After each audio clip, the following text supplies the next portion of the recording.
Our first guest tonight is a hugely successful comedian and a native of Chicago, where all the funniest people come from. I know. His It Ain't Right arena tour stops at the Intuit Dome here in LA on August 17th. Please say hello to Sebastian Maniscalco.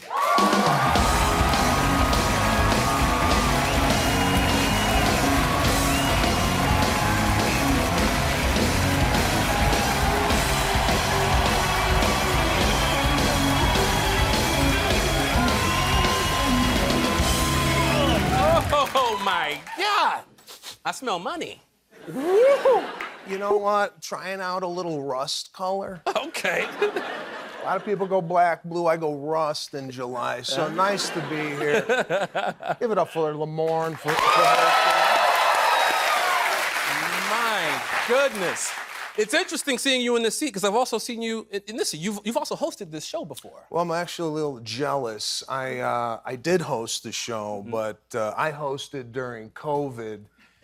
And we didn't even do it from here. We did it from a remote house in West Hollywood. No audience, and the crew was wrapped up in masks. They looked like mummies. So my experience wasn't quite like this, where you got a beautiful audience and a nameplate and the whole thing. I didn't get any of that. Well, I mean, I'm saying you're here. Like, if you want, we could switch. I'm a very fascinating person. You could question me if you want. You can switch seats. You know what? My intention on coming on the show was for me to sit here. Okay, all right. And I appreciate it, but I'm noticing something right now, and I made a little mistake. The no sock look is not. I'm a little cold. I'll be honest with You got to be smooth when you out here showing no ankle. You know what I'm saying? Yeah, I'm looking at the screen going, this don't look right. Not don't look right. It looks good, man. It looks good. I know you got class. I know you got class. I know you got taste because you're from Chicago. I am from Chicago. So am I.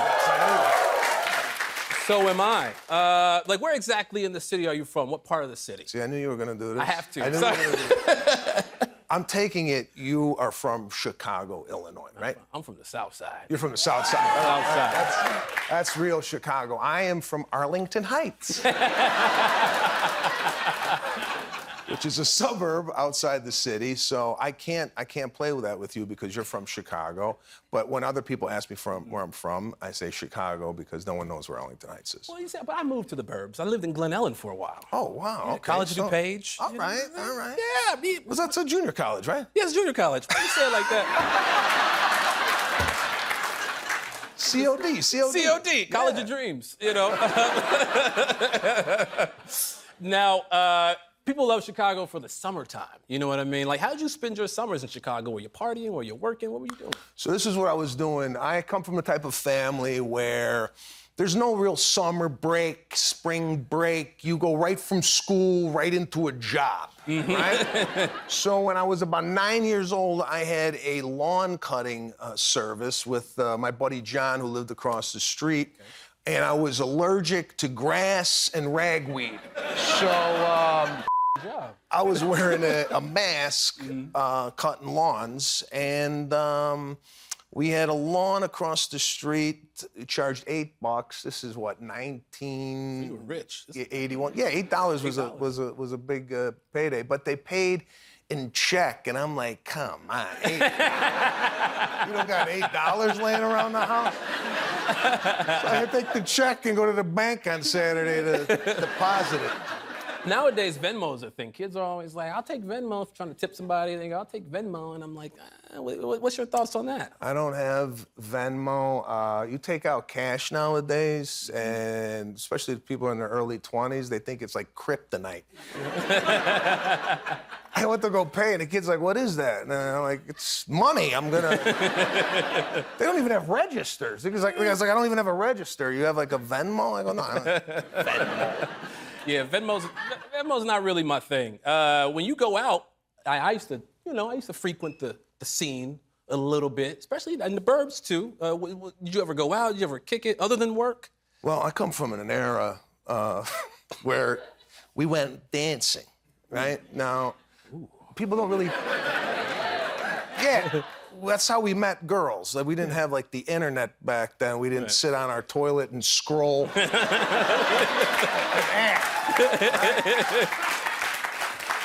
We actually had to go out and make moves. Now, I used to practice, and if you come from an Italian family, every Italian family has a floor-to-ceiling mirror in the front of the house. So I would, on Wednesday, I would start doing my moves, getting ready for Saturday. Now, me and my buddy Francesco. Francesco? Yeah, Francesco. Okay. What, nobody's got a friend named Francesco?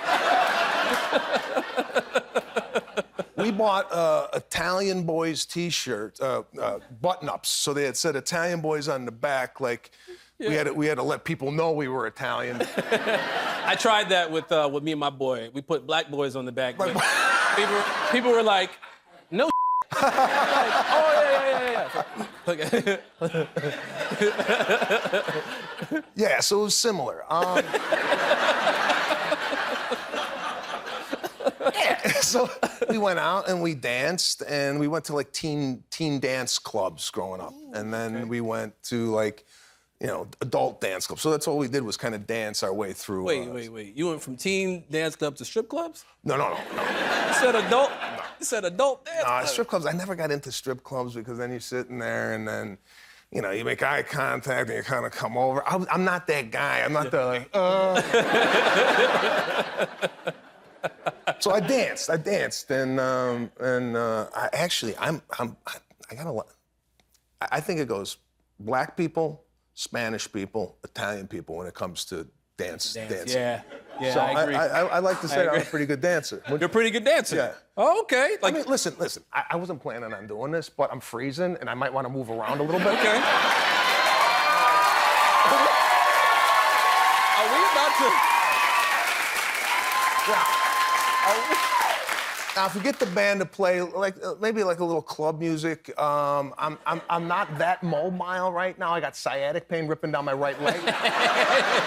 But I'll show you a couple moves, kind of how I maneuvered on the. Okay, wait a minute. Let's go. Hold on.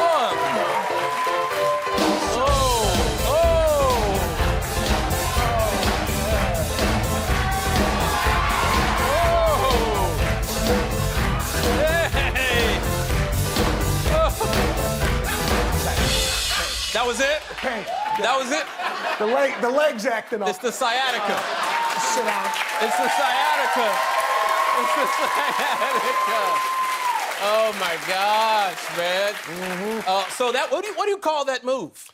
That's called just trying not to fall. 51.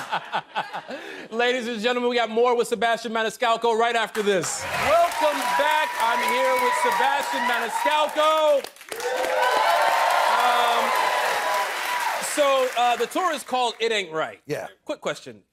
What ain't right? What ain't right? So a lot of things are not right.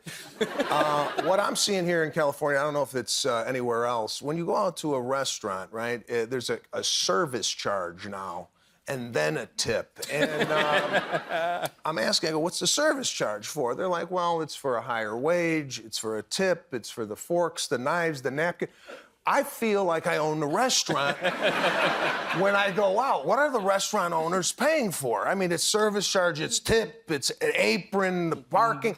So the tipping culture in this society has gotten a little out of hand. It used to be the bellman and the waiter. Right. Now, why am I tipping the dry cleaner? There's a tip jar everywhere I go. You go for an ice cream, they give you a scoop, and they're like, hey, you want to put the... No! Listen, you want a tip, you give me an extra scoop. That makes sense. I used to wait tables. I worked at like TGI Fridays, Ed DeBevick's, all those places. Oh, you worked at Ed's? You could have attitude at Ed's. I know. Yeah, That's why I worked there, because people wouldn't tip, and I'd get away with saying, mother. And then people would go, yeah. And then they tip more. You know what I mean? Is this cable? They can't fire me. I don't actually work here. You know?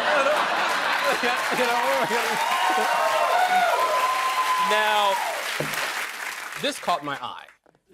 Right. This is, can you explain what's going on here, man? Well, listen, you know, I didn't grow up having a lot of pets. We weren't allowed to have a cat or a dog.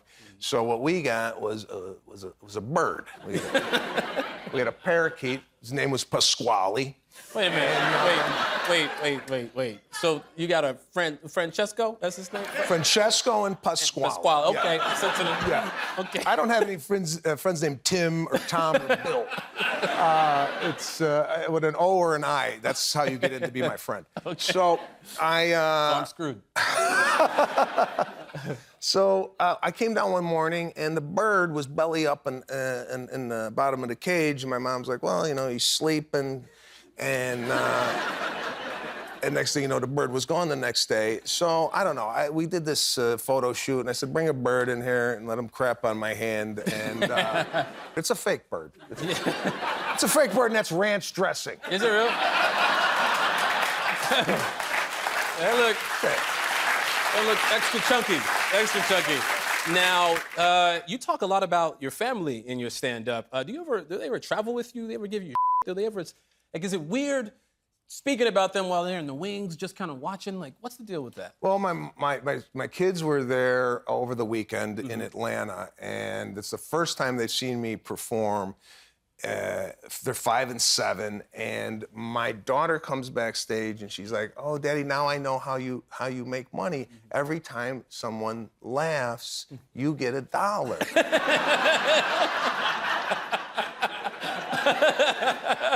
And then I asked my son, "How'd you like it?" And he said, I fell asleep. So it's a tough audience to make laugh.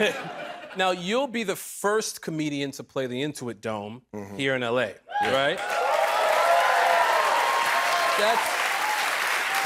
That's wild. My only question is, will you be funnier than the Clippers? Because I got season tickets, and I'll be laughing my ass off at that team.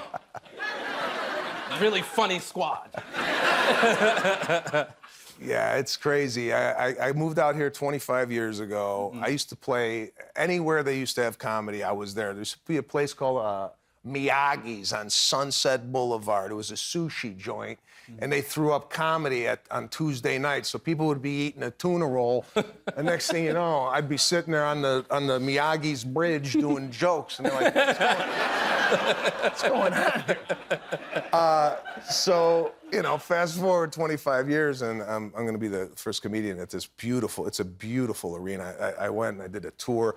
What the guy did, Steve Ballmer, who owns it, he took out all the mirrors in the restrooms because he wants everybody watching the game, and he feels if you're looking at yourself in the mirror, that's taking time away from you being in your seat. So my fan base is primarily Italian. So when they find out there's no mirrors in the bathroom, I might have 4 people at the show. I just figured... I got to bring this guy on the road. He's laughing at everything I say.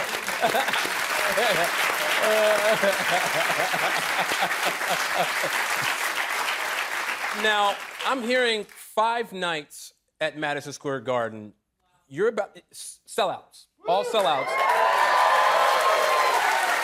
In a row. Is it true that you're about to break your own record?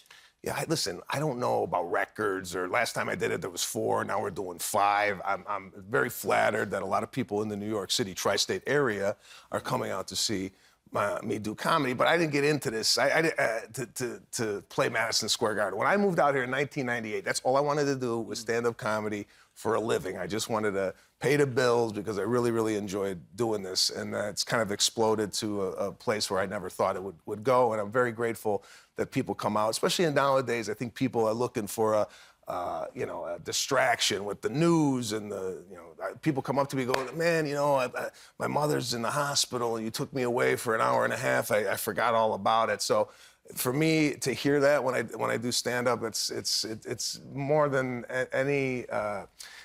The money's great, but to make people feel good, can't beat it. It's the best. Thank you, man. Thank you for being here. I'm such a huge fan of yours. You're an iconic figure for everybody, especially for the folks in Chicago, man. So I definitely appreciate you being here. Now, you can find tickets to Sebastian's It Ain't Right tour, including the Intuit Dome here in LA, at SebastianLive.com. We'll be right back with Gillian Jacobs.